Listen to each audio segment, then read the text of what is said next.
The mountains did not care about the war. They had stood there for 10,000 years before the first soldiers set foot on Afghan soil, and they would stand for 10,000 more after the last one left. They did not care about the wreckage burning in the valley below. They did not care about the 7 men lying still in the frost. They did not care about the 4 shadows moving through the pre-dawn dark rifles up boots, finding purchase on loose shale one careful step at a time. Master Chief Owen Briggs cared, though. He cared about every single detail. He was 52 years old, and in those 52 years, he had learned that the mountains of eastern Afghanistan were not just terrain. They were a test. They watched you. They waited for the moment you stopped paying attention, the moment you assumed you understood them, and then they killed you in ways you never anticipated. He had seen it happen to better men than himself. He had carried some of them home. He moved with the kind of stillness that only comes from decades of doing this in the dark. His team moved with him, 4 men spread in a loose diamond through the high rock, their night vision painting the world in shades of pale green. The wreckage was about 300 meters ahead. He could smell the fuel before he could see the full shape of it, that specific combination of JP-8 jet fuel and scorched metal, and something older that lived in every crash site he had ever worked. The radio crackled once in his earpiece, then silence. They had been out of contact with the forward operating base for 40 minutes. The landing zone they had come in on was already compromised. His team of 4 had fast-roped into a mountain valley at 0:30 with one objective: find the pilot, assess the situation, bring them home, dead or alive. Those were the orders. Those were always the orders. What the orders had not mentioned was what they would find when they got here. Petty Officer Weston, 24 years old, the youngest man on the team, still carrying the particular optimism of someone who had not yet had it fully tested, was the first to spot the body. He touched Briggs on the shoulder and pointed. Briggs saw it, a man in dark clothing face down 20 meters off their path. Then another. Then a third crumpled against a boulder. Briggs held up his fist. The team stopped. He scanned slowly. The wreckage of an A-10 Warthog came into full view through the green world of his anods. The airframe broken along the spine, the left engine, housing torn completely away. One wing crumpled back on itself. But the cockpit was largely intact. The A-10 had been built for exactly this. The designers had wrapped the pilot's seat in a titanium tub nearly 1.5 inches thick, over-engineered the entire aircraft around one central idea: get the pilot home. The ejection seat was gone. The parachute was somewhere on the hillside, 200 meters east, caught in scrub and rock. There was no pilot. But there were bodies, 7 of them distributed across the hillside with a spacing that was not accidental. Senior Chief Marcus Harwick appeared at Briggs' shoulder. Harwick was 46, the team's corpsman, a man who had gone gray early from seeing things that aged a person. He assessed the bodies the way he assessed patients, cataloging, moving to the next data point without spending emotion on any of it. 7, Harwick said. 7. Briggs confirmed. He crouched next to the nearest. Shot once, placed carefully. The weapon still loaded. The man had not returned fire. They didn't see it coming. Different positions, Harwick said, moving between them with measured steps.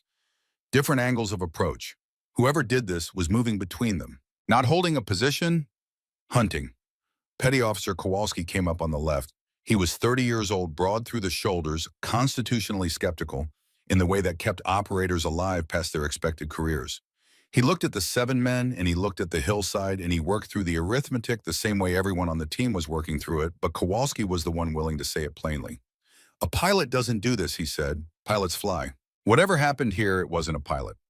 Briggs did not answer. He was looking at the ground, at the footprints in the frost-hardened dirt between the bodies, reading the pattern, the way he had been reading terrain for nearly 3 decades. The prints told a story of deliberate, unhurried movement from one position to the next. Patient, calculated, and small. Not small like a short man, small like someone built differently than every other person in this valley. Keep searching, he said. 50-meter radius, slow. They spread out. It was Weston who found her. He came around the east face of a large boulder, stepped into a natural depression in the rock, and stopped. His hand went to his weapon, but did not raise it. His voice, when it came through the earpiece, was the voice of a young man encountering something he had no framework for. Master Chief, I found Ghost Rider. Briggs was there in 90 seconds. She had chosen the position well. Back protected by solid rock sight lines extending 180 degrees across every approach. 2 natural exits behind her. She had her back to nothing and her eyes on everything. It was the kind of position someone chose after thinking carefully about what they were doing, not the kind someone stumbled into while frightened. She was sitting with her left leg extended, right knee slightly bent, and she was holding a Beretta M9 in both hands aimed at the center of Briggs's chest. She was 27 years old, 5 feet 4. She could not have weighed 120 pounds. Her flight suit was torn at the left shoulder, packed tightly with strips cut from the same material.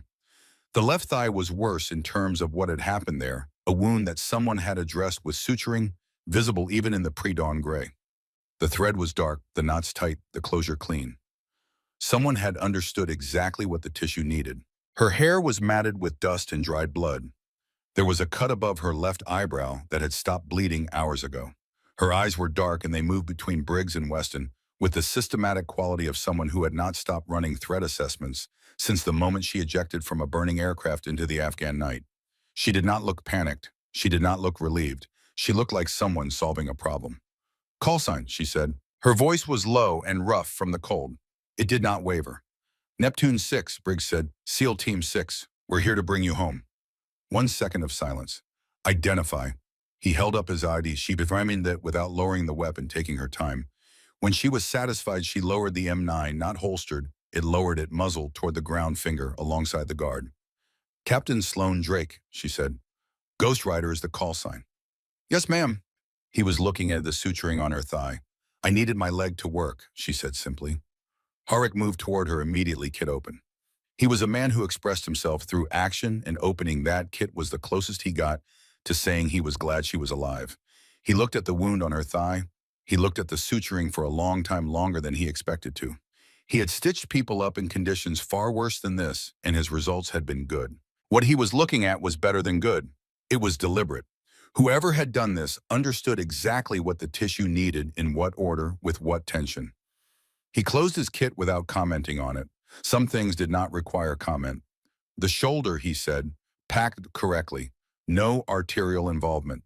She said it without impatience, the way you report a status that has already been checked and does not need rechecking. Then she looked past Harwick. "Weston." Everyone looked at her. "Your man, he came in favoring his right side when he came around that boulder. How long has he been compensating?" Harwick turned to Weston. Weston opened his mouth. "I'm good," Weston said. "I need water and a proper tourniquet," she said to Briggs, "and we need to talk about how we're getting out of here." Briggs gave her the water. He looked at her for a long moment, not the way a man looks at a woman, but the way one operator looks at another, measuring what they see against what they know. He had been doing this work for 28 years. In that time, he had met exactly 3 people who had the kind of stillness she carried. Not calm, not composed. Still the way a rifle is still in the hands of someone whose body has long since stopped needing to be told what to do. He looked at the 7 bodies on the hillside. He looked at her. He did not say anything yet. Kowalski said it. "You're the pilot, Ghost Rider, 52 combat sorties out of Bagram. 53 counting yesterday." He looked at the hillside. He looked back at her. The math was not complicated, and the answer it produced did not fit the category he had for pilots. "No offense, Captain, but pilots deliver ordnance from altitude. They don't—" A small motion of his hand toward the bodies. "I'm aware of the general expectation," she said. "So how—" "I was trained for more than the expectation." She looked at Harwick. "Weston, check him." Harwick went to Weston. He put a hand on the young man's rib cage, and Weston flinched with the involuntary honesty of someone whose body gives away what their pride is trying to hide. "How long?" Harwick said quietly. "Since landing." Weston's voice carried the particular resignation of someone who has lost an argument they were having with themselves. "It's manageable." Harwick's hands were already moving faster. He had felt something he did not like, and he was working toward confirming it. He reached into his kit. He listened. He pressed. His expression did not change, because his expression never changed when he was working, but the pace of his hands increased. "Tension pneumothorax," she said from where she was sitting without looking at what Harwick was doing. "Right side." Harwick's hand stopped. He assessed. He worked through the signs. The tracheal deviation was subtle but present, and when he listened, the picture assembled itself into the thing she had named. She had identified it in 30 seconds of observation from 15 feet away, while replacing her own tourniquet with the one Briggs had given her. The thing about tension pneumothorax was that it hid behind subtlety until it did not. Untreated, Weston would lose consciousness in under 10 minutes as the pressure built, compressed, the heart collapsed, the remaining lung function. After that, there was very little Harwick could do that would matter. "Talk me through it," Harwick said. She looked at him directly. "You know the procedure." "I want to know what you know." A pause. Then she set down the tourniquet she had been adjusting and spoke in the same register she used for everything, even clear without a single unnecessary word. Needle decompression, second intercostal space midclavicular line, 14 gauge minimum. Air rush confirms placement. After stabilization, he needs a chest seal, but your immediate priority is the pressure. Harwick was already moving. He had the needle. He had done this before. But he listened to her as he worked because every word she said was exactly right, and the way she said it, the sequence, the precision, the absence of anything performative, told him something he did not yet have language for. The air rushed. Weston exhaled a breath he had been holding for 12 minutes without realizing it. Good, she said softly. Harwick sealed the sight. He checked Weston's breathing. He checked it again. When he looked up, something in his eyes had shifted, not dramatically, not visibly to most people, but Harwick was not most people, and the shift was real. He looked at her hands. She had gone back to the tourniquet, applying it to the correct position on the first try, without looking, without adjusting. "Where did you learn medicine?" he said. It was not quite a question. "My father started it," she said. "My uncle finished it." Kowalski, who had been watching all of this from the edge of the depression, was in the middle of something uncomfortable. He had developed a set of professional categories over 6 years of this work, and those categories had served him well. They were serving him less well right now. A pilot was a pilot, a medic was a medic, an operator was an operator. There was overlap at the margins, there was cross-training, but the fundamental structure held. The woman across from him had just identified a tension pneumothorax from 15 feet, while performing a different procedure on herself, had named the intervention before the team's corpsman reached for his kit, and had delivered the clinical guidance with the kind of sequenced precision that came from having done this enough times that the knowledge was no longer theoretical. The structure was not holding. Briggs ordered the team to organize. They needed to move. The primary landing zone was compromised, and the exfil window was narrowing with the approaching dawn. He pulled out his map, laminated, annotated in his own handwriting, and studied the terrain between their position and the secondary LZ. Sloane stood. She did it without asking for help, without any theater of demonstrating that she did not need it. She simply stood. Her weight went briefly to the injured leg, and she adjusted small and efficient and continued moving. She looked at the hillside around them, the way Briggs looked at it, as a problem with variables, not as landscape. Then she saw the Dragunov. It was lying near the closest body dropped when the man carrying it could no longer hold it. The PSO-1 scope was intact. Sloane walked to it, crouched, and picked it up. She did not look at the rifle as she checked it. Her hands went to the bolt and cycled it without watching. She brought it up and checked the scope's eye relief, made a small adjustment with her thumb. She checked the trigger with a single deliberate press. She tilted the barrel and examined the crown. She set it back down. 4 seconds, a check that would take most people 40. Kowalski had seen it. His mouth had opened slightly. He closed it. "Can you use that?" he asked. She straightened and looked at him. The question sat between them in the cold air. She did not answer it. She walked to where Briggs was studying the map, and she looked at the map too, and she said, "The secondary LZ has northern exposure for 400 meters on the direct route. If they're tracking us, they'll cover that approach first." Briggs looked at her. "What are you recommending?" She pointed. "This ravine. 40 additional minutes, but it keeps us below the ridgeline the entire approach. We give up time and gain concealment." Briggs studied the contour lines. She was right, and he had seen the same thing, and he had been weighing the time cost. She had done the same calculation without him saying a word. "You read terrain from the air," he said. "My father believed you couldn't protect people from above if you didn't understand what they were walking through below." She paused. "He made sure I understood." Weston was on his feet, pale functional Harwick's hand on his arm. He looked at the woman who had named his injury before the corpsman, whose entire job was injuries. He did not have the right words for what he wanted to say, so he said the true thing. "Thank you, Captain." She nodded once. She was already looking at the hillside. Kowalski fell in beside Briggs as they started moving. He kept his voice low. "She ran that terrain red faster than I did." "I know." "And the medical?" "I know, Kowalski." "And the rifle check." "Keep moving." They moved in the formation. Briggs set Sloane positioned between Harwick and Briggs. She accepted the placement without comment. She moved quietly on the injured leg, each step placed with the economy of someone who understood exactly what each step was costing and spent only what was necessary. The cold was specific at this elevation. It lived in the hands and the lungs, in the intersection of altitude and exertion. Harwick came up beside her during a pause behind a ridge of rock. He had been carrying a question since he sealed Weston's chest. He asked it the way he asked everything directly because the information mattered. Your uncle, force recon medic. 12 years, she said, and he taught you field medicine. Everything he knew. He thought the standard training most people received wasn't adequate for the environments where people actually got hurt. A brief pause. He wasn't wrong. And your father taught you to shoot. He started it, I was 10. She kept walking. He wrote me letters about it when he was deployed, scenarios, problems, questions. I'd write back with my answers, and he'd respond to each one. He was thorough. The word carried something, affection, maybe, or the compressed memory of something that had mattered enormously and still did. He died before we finished. Harwick had been doing the math since Briggs had said the name. Jack Drake, ghostwriter, Desert Storm 1991. If she was 27 now, she had been 14 then. He did not say this. He had learned long ago that there were things you did not say because nothing you could say would improve upon the silence that was already doing the necessary work. Your uncle finished the rest, he said. 6 years, mostly during academy breaks. We'd spend the time in the field. She looked ahead at the terrain they were moving through. He was very serious about what a person needed to know to stay alive in a bad situation. He didn't believe in doing things halfway. Harwick nodded slowly. He was thinking about the suturing on her thigh, which he had not commented on but had not stopped thinking about. He was thinking about the decompression assessment. He was thinking about the Dragunov check. He was assembling a picture from these pieces, and the picture was unlike anything he had assembled in 22 years as a Navy corpsman. He had developed a gesture over those years that he kept for specific moments, both hands extended, not one offered to something that deserved more weight than a standard acknowledgement.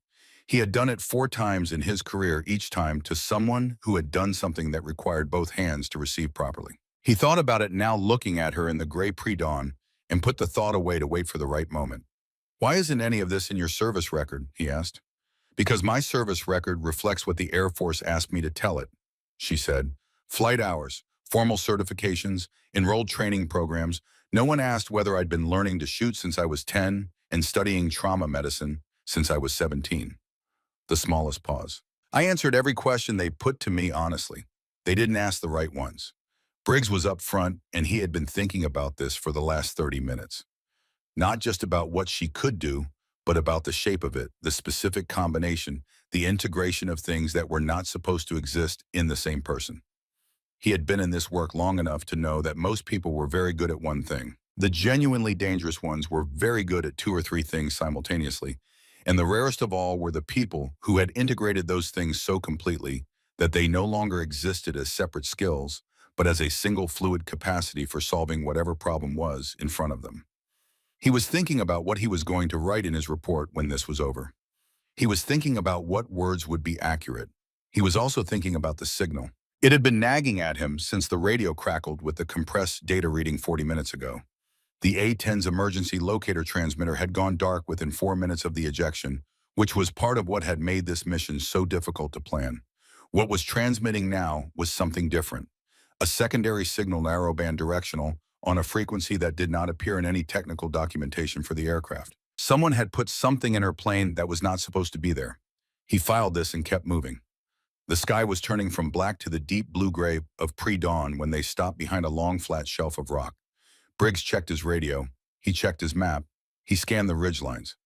Captain, he said, your aircraft. The avionics module the signal we're reading, is that equipment you recognized? She was quiet for a moment. The right kind of quiet, not evasive but precise. I knew something was wrong before yesterday. 3 times in 6 weeks I was assigned to fly over the Kunar Valley at specific coordinates and specific times. The assignments came through normal channels, paperwork correct, but the tactical justification was thin and the timing was more specific than close air support missions usually require. She paused. I reported it to my squadron commander. And he reviewed it and said the assignments were appropriate. Briggs absorbed this. And then someone provided your flight path to the people with the SA-7. Someone provided them with something. An SA-7 is capable, but it has constraints. The shooter has to be positioned correctly, timed correctly. That doesn't happen by accident with a fast mover at operational altitude. She looked at the crash site, invisible now behind 2 ridgelines. And whatever is in that avionics bay, it's still transmitting, which means whoever placed it knows within 200 meters where we are right now. They want the module back, Briggs said. or they want it destroyed before anyone reads it. She looked at him. Either way, they have a reason to send someone. Briggs looked at Harwick. Harwick had already been thinking the same thing. The radio came alive. Not normal traffic. A data signal compressed brief. Briggs read the display. 3 groups converging, southeast and through the valley floor. The primary LZ was gone. The secondary LZ was 40 minutes through terrain they had not fully scouted, and the signal from the downed aircraft was still broadcasting. Briggs looked at his team. He looked at Sloane Drake. She was already watching the western ridgeline through narrowed eyes, reading something in the angle of the shadows that he could not yet see. "Captain," he said, "how are you with distance?" She did not answer immediately. She looked at the terrain, at the sky, at the quality of light beginning to build at the edges of the peaks. She looked at the Dragunov she was still carrying with the ease of something familiar. Then she looked at him with those dark, steady eyes. "How much distance?" she asked. Briggs gave her the number, 720 meters. He gave her the wind, northeast 12 to 14 knots at elevation gusting. She received this information the way a navigator receives a coordinate, as data, not as challenge. She was already looking at the vegetation on the hillside below them, watching how it moved, reading the pattern of the gusts, building something in her head that the rest of them could not see. She moved to a shallow depression in the rock face, 8 feet to Briggs's left. She went prone. She used Weston's pack to support the front of the rifle. She made one adjustment to the stock, then a smaller one. She settled into the rifle the way you settle into something your body has known long enough that the settling requires no conscious decision. The scope on the Dragunov tracked slightly off axis from the bore. She had known this since the 4-second check at the crash site. It was a constant, now fully integrated, no longer a variable. She would compensate for it the way you compensate for any known deviation, by building it into the arithmetic before the arithmetic begins. Kowalski was watching from her right. He had been watching since she picked up the rifle. She found the gap between the second and third rocks on the western ridgeline through the scope. The target position was in shadow. She waited. Her father had told her when she was 11 years old, sitting in a coal blind before dawn, that patience was not the absence of movement, but the presence of a specific kind of focus. You were not waiting for nothing. You were waiting for something precise, and precision required that you be ready before it appeared. The shadow shifted, a shape in the gap. She pressed the trigger. The round went down range and arrived in just under 9/10 of a second and struck rocks 6 inches to the left of where she intended. The scope drift was running hotter than her initial estimate. She made a correction that was entirely internal and entirely immediate. She cycled the bolt. She found the gap again. She waited 3 seconds. The shape reappeared. She pressed the trigger. 720 meters away, the sniper who had been keeping the team against the rock for the last 11 minutes did not fire again. No one said anything for a moment. It was not theatrical silence. It was the silence of people rapidly processing new information and not yet having language for what the processing produced. Kowalski's mouth had started to open and closed. Harwick had his hand on Weston's arm and was looking at her instead of at Weston. Weston was looking at her with an expression that had no ready category in his 24 years of experience. She cycled the bolt to clear the chamber. She rose from prone. She did not look at any of them. "We have about 4 minutes before they adjust their approach," she said. "We should move." Briggs looked at her for a moment. Then he said, "Move." They moved. And as they moved, Kowalski fell in behind her, and the revision he had been resisting for the last hour continued, without his permission, accumulating evidence he could no longer argue with. "Where did you learn?" Harwick asked from beside her. He asked the way a professional asks, because the answer mattered, not because he was making conversation. "The same place I learned the rest," she said. Briggs, without turning, "I'm going to need more than that, Captain." She was quiet for 2 steps. The terrain required a portion of her attention. She allocated what remained to language. "My father believed a combat pilot was responsible for the people on the ground.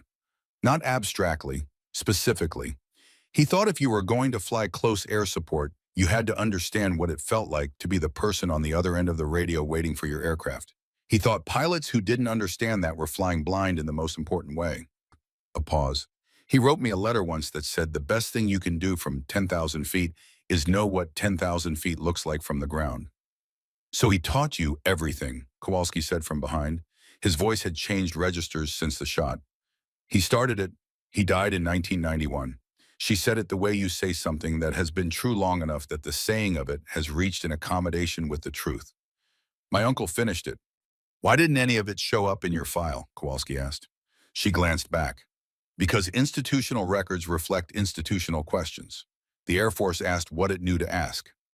Neither of them thought to ask whether a pilot's dead father had been teaching her to shoot since she was 10. Kowalski absorbed this. So you've been carrying it the whole time.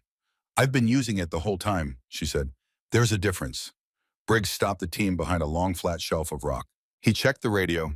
He got a partial signal from the FOB, broken intermittent but enough. He transmitted a compressed situation report. The response came back fragmented. He caught two words clearly enough to act on.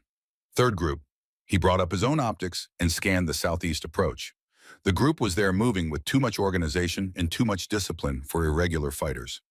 He studied their equipment as they closed the distance. He lowered the binoculars. He looked at Harik, who had seen the same thing. The group approaching from the southeast was carrying American equipment, not captured equipment, not mismatched gear acquired through the informal economies of prolonged conflict. This was organized, standardized American equipment worn by people who moved with the specific disciplined manner of American training. Who are they? Weston asked. Sloan had been watching them since before Briggs called the halt. They're not here for the Taliban, she said. Her voice had not changed.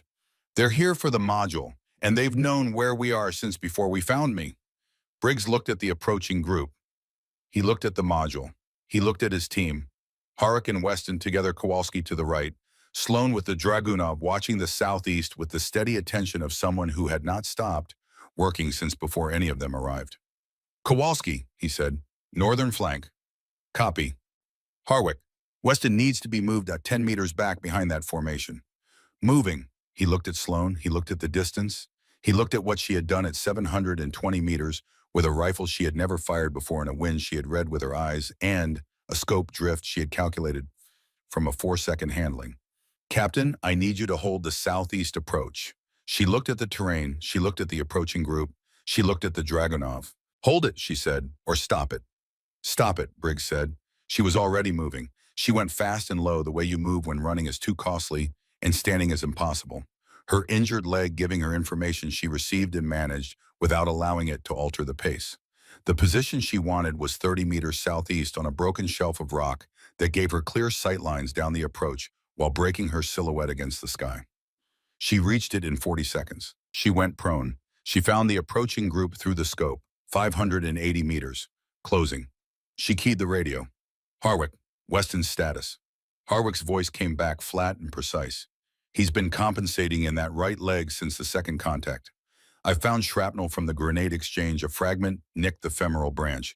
Small, but it's been working. His pressure is dropping. I need 6 minutes minimum for compression and a fluid line. 6 minutes. She looked at the approaching group.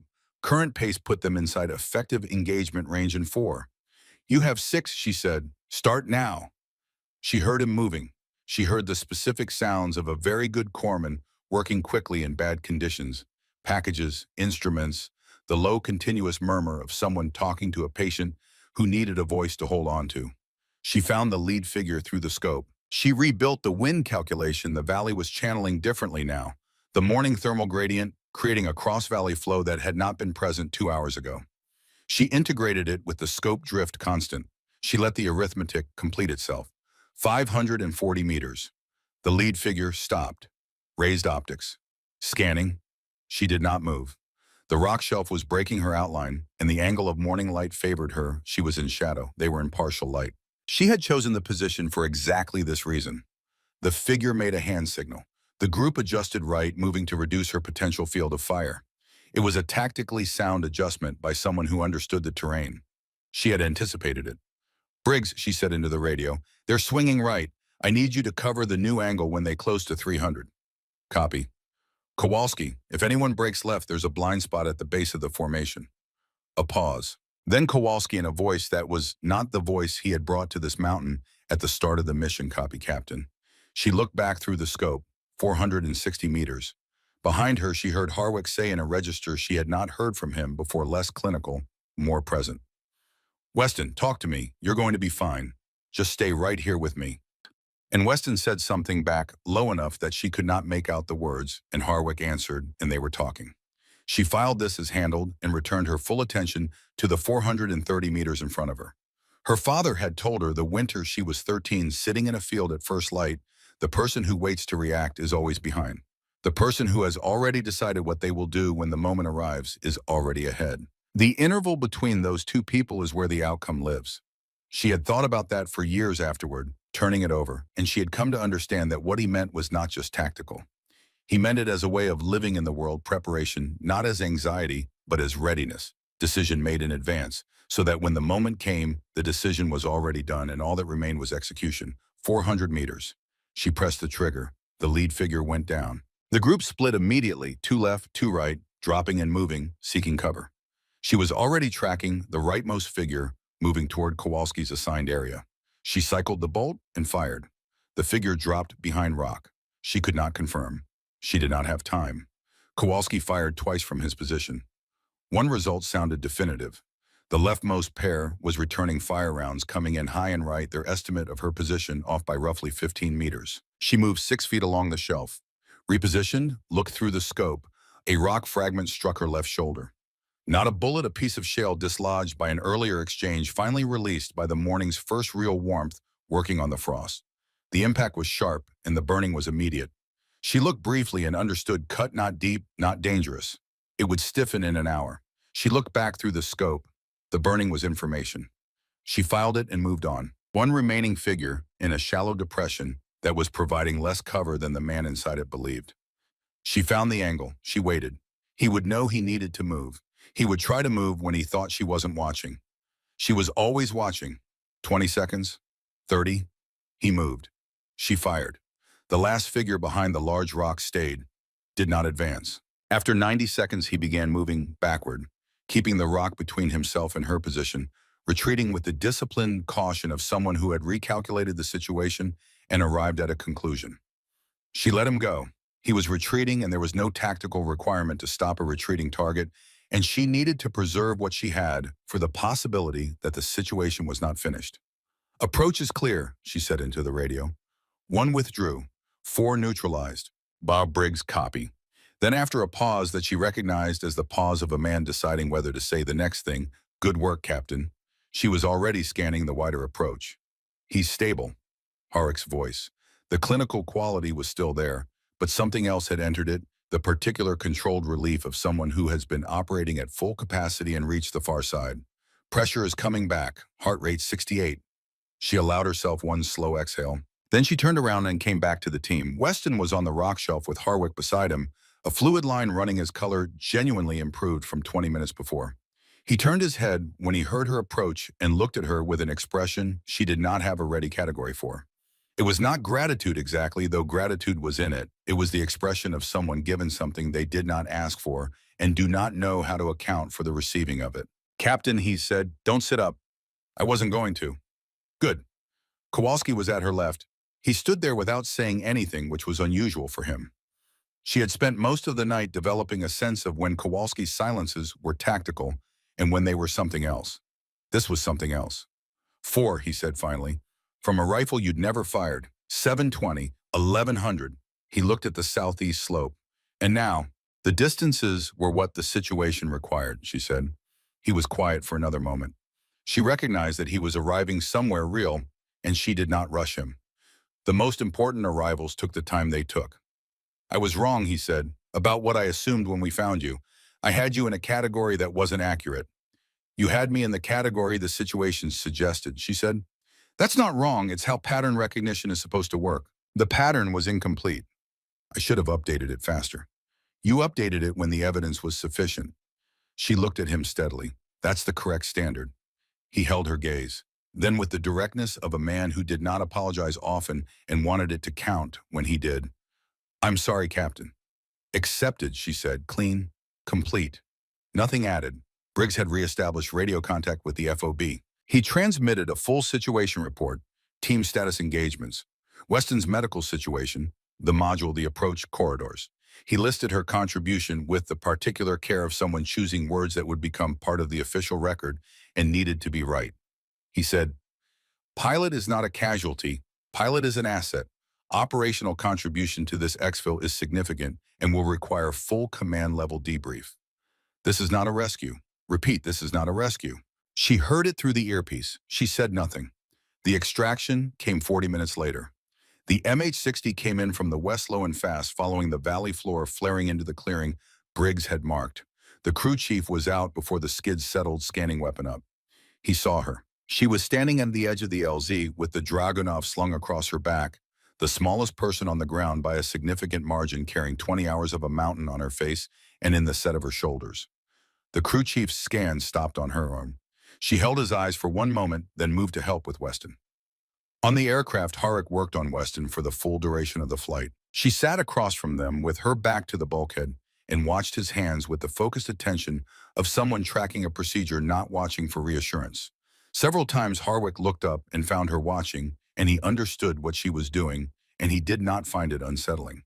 He had worked alongside doctors who were less attentive. The FOB came into view below the organized geometry of a forward operating base, wire and barriers. In low buildings, the impermanence of a place that existed entirely in service of something happening elsewhere. Colonel Warren Eckhart was on the tarmac. He was 57 years old, with the bearing of a man who had spent his adult life in situations where bearing was the only thing fully in his control. He had commanded in the Kuwaiti theater during the First Gulf War in the initial phase of this conflict, and in several things between that did not appear in his official biography. He had the kind of face that did not move much and the kind of eyes that moved constantly. He was holding a cup of coffee, and he did not lower it as the helicopter settled. Harrick and Briggs moved Weston to the waiting trauma team. Weston turned his head to look back at Sloan as they took him, and she gave him a single nod, and he was gone into the organized urgency of the aid station. Sloan stepped off the aircraft onto the tarmac and stood in the rotor wash and looked at Eckhart, who was walking toward her. He stopped 2 feet away. He looked at her for a moment, not long, but long enough to be intentional, the assessment of a man who had been told something and needed to verify it directly. "Captain Drake," he said. "Sir." "Ghostwriter." "Yes, sir." He looked at her for another moment. Then he said something that arrived from below the prepared language of a senior officer greeting a recovered pilot. "I was a ground commander in the Kuwaiti theater in January of '91, he said. "We called for air support during an armor push that was going badly. A voice came over the radio and told us exactly what he was going to do and exactly when, and he did exactly that, and men who should not have come home that day came home. I pulled the name from the after-action report afterward." He paused. "Jack Drake, ghostwriter. I've carried that name a long time." She received this without deflecting it. "Today," he said, "I'm going to carry yours." He extended his hand. She shook it. Then Harwick was there. He had transferred Weston and crossed the tarmac with the directness of someone who had somewhere specific to be. He stopped in front of her and extended both hands. "Not one, both." She looked at his hands. She took them. He held them for a moment without speaking. 22 years as a corpsman, 4 times in that career he had extended both hands to someone. He had thought about doing it on the mountain when she identified Weston's pneumothorax from 15 feet away while replacing her own tourniquet. He had put the thought away and waited until he was certain. He was certain now. "2 hands," she said quietly. "2 hands," he confirmed. Kowalski was behind her. He did not wait for her to turn. When she did, he was already standing the way he stood when things were formal. "I said it once, but I'll say it in front of command. You earned every foot of this tarmac, Captain. Probably earned it before we got there. You held your position when it mattered," she said. "That's what counts." He nodded once, and they both meant what had been said, and that was enough. Eckhart took custody of the module, personally sealed and tagged from Briggs. He did not say what would happen to it. He did not need to. The look he exchanged with Briggs communicated everything that needed to be communicated between 2 men who had been in this work long enough to understand what certain objects meant and what processes they would set in motion. What the module contained took 11 days to fully decrypt.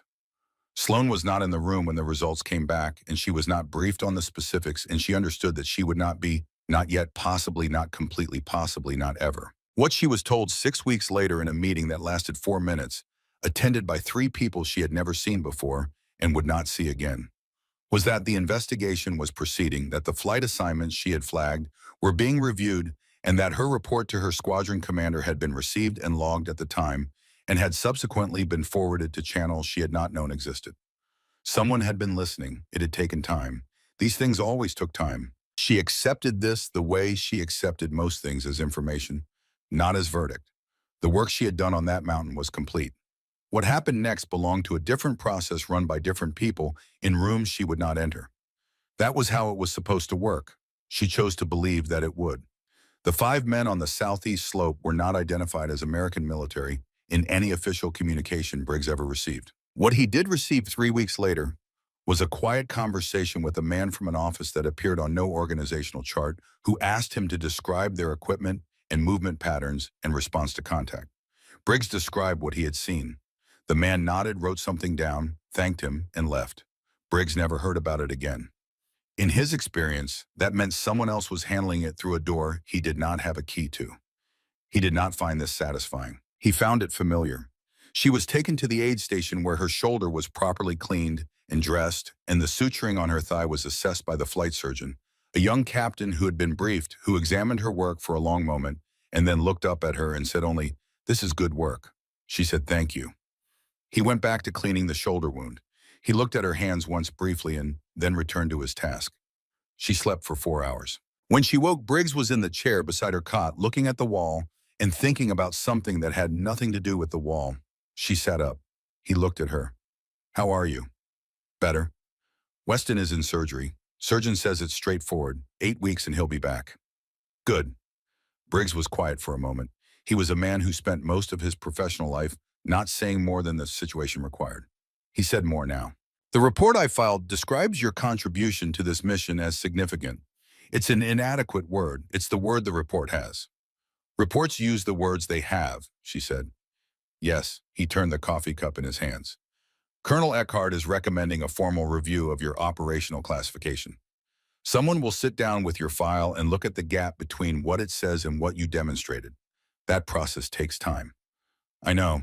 And you'll be grounded during the aircraft investigation, 6 to 8 weeks. She nodded. She had known this was coming. An A-10 loss initiated mandatory investigation regardless of circumstances, and these circumstances were unusual enough to extend the standard timeline. "Use the time," Briggs said. She looked at him. "What you did with Harwick on that mountain, talking him through the femoral compression while running the defensive line. I've been doing this work for 28 years. He paused. "I haven't seen that. Not that specifically the integration of it, the ability to hold both things without losing either one." He looked at her directly. "There are people here who need to learn what you know, not the shooting, the integration." She was quiet for a moment. She thought about her father, who had believed that a pilot who did not understand the ground was flying blind in the most important way. She thought about her uncle, who had spent 6 years teaching her everything he knew because he believed that people who went to bad places needed to know more than their job title implied. She thought about the years of letters and early mornings and cold fields and the specific texture of learning something from someone who believed in it completely. "I'll be here 6 to 8 weeks, she said. "Yes, I could put something together." Briggs looked at her with the expression of a man who had thought she might say exactly this. "I thought you might," he said. He stood. He looked at her for a moment with the eyes of someone who had been doing this long enough to know when a morning had added something to the inventory of the world that had not been there the night before. "Get some rest," he said. "You've earned it." He left, 5 months later. The Bagram morning was cold in the particular way of high-altitude cold thin, direct without the moisture that made cold elsewhere feel heavier. The sun was up, but the shadows were still long, and the air had not yet reached the temperature it would reach by midday. The compound was quiet in the specific way it was quiet before the day's work began, a pause that people who lived inside it had learned to recognize and use. 16 people stood in a loose formation in front of a building that had previously been used for equipment storage and had been converted over 3 weeks into something that now had whiteboards and maps and a small trauma bay and a firing range positioned precisely 90 meters behind the main instruction space. Some of them were pilots, some were corpsmen, some were combat medics attached to ground units. A few were flight surgeons who had specifically requested assignment to the course after reading the curriculum outline that had been circulating through the medical and aviation communities with the speed that good ideas move when the right people find them. They had not, as a group, ever been trained together. The curriculum they were about to begin had not formally existed before the woman standing at the front of the room had written it. Sloane Drake stood at the whiteboard. Her left shoulder moved, as it had since the injury, fully functional, with a faint awareness in the rotation that was the body's memory of something that had happened there. Her leg had healed cleanly. She had put back the weight she had lost because the flight surgeon had been specific about it, and she had treated his instructions with the same seriousness she brought to all professional guidance from people who knew what they were talking about. The dark circles under her eyes had faded. She had slept the night before with the quality of sleep that comes when a difficult thing has been decided and the deciding is finished. She had called her mother the previous evening, the first call in 9 months that had lasted more than 3 minutes. She had not tried to explain everything. She had said, "I'm okay, Mom. I'm doing something I think matters." Her mother had been quiet for a moment and then had said, "You sound like your father when you say that." Sloan had held the phone after that, just held it, feeling the truth of what her mother had said, and feeling for the first time in a long time that the comparison was not just a weight she carried, but something she had genuinely earned. "I know," she had said. "I think that's okay." Her mother had said your father would be proud of you. She had said it the way you say something that is simply and completely true, without any of the careful hedging that people bring to conditional statements. Sloan had said good night and gone to sleep and slept without difficulty. She looked at the 16 people in front of her now, pilots and medics, corpsmen and surgeons, people whose training had given them one deep channel of expertise and left the channels adjacent to it largely unexplored, not through any failure of their own, but because the institutions that trained them had been built around a logic of specialization that made sense in many contexts and failed in specific ones. The specific one being when you were in a bad place and the only resources you had were yourself and whatever you had been taught before you got there. She thought about Weston, who was going to be back in 8 weeks, because someone had identified his tension pneumothorax from 15 feet in the dark. She thought about Harwick, who had talked a patient through shock while the person doing the talking held a defensive position alone. She thought about her father, who had believed you could not protect people from above if you did not understand what they were walking through below, and who had acted on that belief by writing letters to a 10-year-old about bullet drop and breathing and the physics of a decision made before the moment requires it. She thought about her uncle, who had spent 6 years teaching her everything he knew, because he thought people who went to dangerous places deserved to know more than their job title suggested they should, who had been very serious about what a person needed to know to stay alive in a bad situation, and who had not believed in doing things halfway. She picked up the marker. She wrote slowly in the deliberate capital letters her father had used when he wrote it in a letter from a deployed location that no longer appeared on current maps. She had been 12 years old when she received that letter, and she had read it so many times that the paper had worn soft at the folds, and she had it still in a box that had followed her from assignment to assignment and sat now on the shelf above her bunk. Heal when you can, fight when you must, know the difference. She set down the marker. She turned to face the room. The 16 people were looking at the board and then at her, and she could see them reading the sentence and doing something with it, not just receiving it, but placing it against what they already knew and finding the spaces it occupied that had previously been empty. Harwick was in the back of the room. He had requested assignment to the course as an instructor the day the curriculum was approved, and the request had been granted without discussion because no one who read the after-action report from the Kunar Valley thought there was any question about whether he belonged there. He was standing with his arms crossed and his expression giving away nothing, which was how his expression always was, and he caught her eye and gave her a single nod. She had received word the previous week that Weston had told anyone who would listen in the casual, persistent way that information moves through tight communities what had happened on that mountain. The phrase she had used in the radio exchange, the clinical instruction delivered while holding a defensive position alone, had entered the informal professional communication of the corpsman and medic community with the speed that only truly useful things achieved. A curriculum request had come from a training command in Virginia. A medical officer in Germany had written to ask for the course materials. A colonel in the Army's Special Forces Command had sent a brief email asking whether the course could be adapted for Green Beret medics.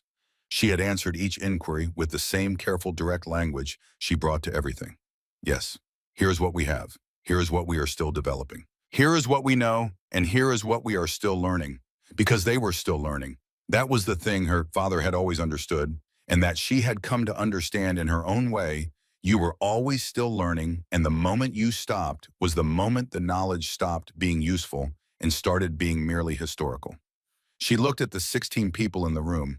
She looked at the sentence on the board. She thought about a valley in the Hindu Kush and a rifle she had never fired and a man's voice in her earpiece describing a patient's deteriorating blood pressure while she tracked a target through a scope at 1,100 meters and the specific quality of a morning that had changed something that would not be changed back. She thought about her father, who had started teaching her at 10 years old and had died at 41, and who had trusted her with everything he knew, as if he understood somehow that she would need it and that she would use it and that it would matter. She thought about her uncle who had finished what her father started and had never asked for anything in return except that she take it seriously. She thought about all of it briefly in the pause before she began. Then she picked up the marker again and faced the room with the steady attention she brought to everything that deserved it. That sentence is where we start, she said. Not because it's simple, it isn't, because it's the problem we're here to solve. Most of you are very good at one part of it. We're going to spend the next 8 weeks making you good at all 3 parts simultaneously in the conditions where it actually matters. She paused. The reason that's difficult isn't technical. The technical part we can teach.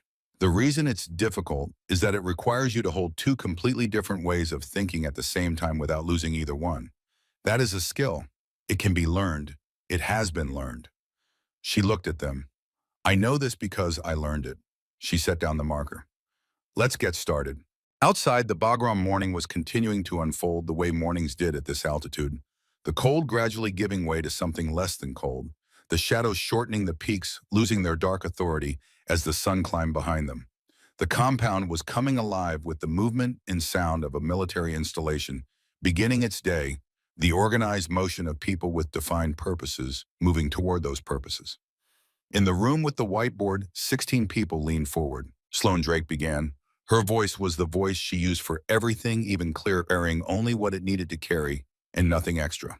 It was the voice of someone who had learned to speak from people who believed that clarity was a form of respect, that saying the true thing in the right words was its own kind of precision, as exacting in its way as the calculation of bullet drop at 700 meters or the placement of a needle in the second intercostal space in the dark. It was her father's voice shaped by years and experience and loss and everything that comes after loss into something that was fully and completely her own. She taught for 4 hours that morning. When they broke, 2 of the pilots stayed behind to ask questions. One of the corpsmen stayed to look at the curriculum outline she had drafted, reading it with the particular focus of someone who recognized immediately that it addressed something they had long understood was missing. Harik made coffee and brought her a cup without being asked, and she took it and drank it and thanked him, and they stood together for a moment in the room with the whiteboard before the afternoon session began. Your father would have wanted to see this, Harik said. She looked at the sentence on the board. He would have wanted to teach it himself, she said. And then he would have told me I was doing it wrong in at least 3 specific ways. Harik almost smiled. Would he have been right? She thought about this honestly, the way she thought about everything that deserved honesty. About one of them, probably, she said. She drank the coffee. Outside, the briefing for tomorrow's mission was scheduled for 0800. She had received the preliminary information the night before and had spent 40 minutes with the map before sleeping. The terrain was different from Kunar. The parameters were different. The team she would be working alongside was different. The skills required were the same. She set down the cup. She looked at the sentence on the board one more time, reading it the way you read something you know completely, but still need to see the way you return to a map before entering terrain you have already studied, because the looking itself is part of the preparation. Heal when you can, fight when you must. Know the difference. She picked up the marker and turned back to the room. There was more to teach.